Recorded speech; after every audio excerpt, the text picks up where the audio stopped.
Guys, magandang tanghali. Palit tayo pala ng ito guys Kasi alam nyo guys, kaya nasisira to, kaganyan nyo. Ayan kapapump nila. Kaya nasisira to. Palit tayo ng diaphragm. Ngayon pinaka ko ng gas. Pag wala yan, hindi guys yan. Ayan. Ito na guys Tsaka mahirap to guys gawin pag nasisira.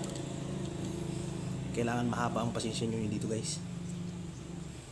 Ganitong karburador, ang liliit ng pyesa. Kaya minsan karamihan ito ko yung pag may mga binibigay sa akin ng mga ganito na sira, tinatanggap ko lang para pagpipisahan. Tulad nito, yun, may binigay sa akin doon nung isang araw, napisahan natin.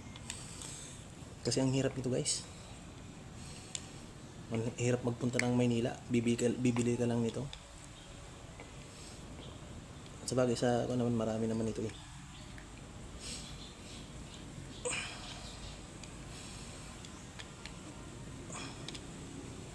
Ayan. Tapos dito kasi yung guys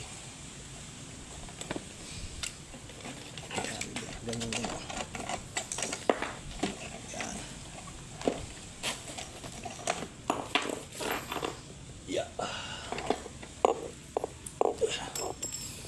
Yan, ganyan yung guys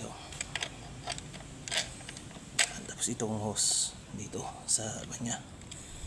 Tapos ito drain ay yung kanya. Tapos gaganyan Ayan Ayan guys, nalipundo na siya Ayan Yan. Yan, may pundo na siyang gas. Kaya ito andar na to. Ganyan lang.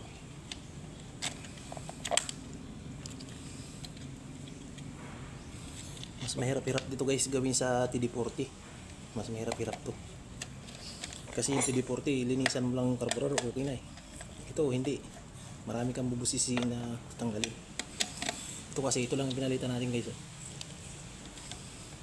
Yan.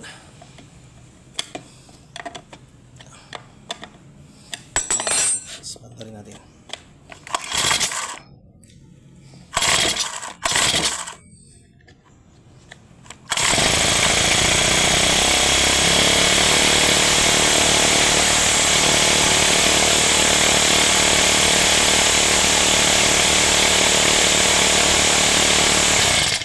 Yan guys, hanggang dito na muna.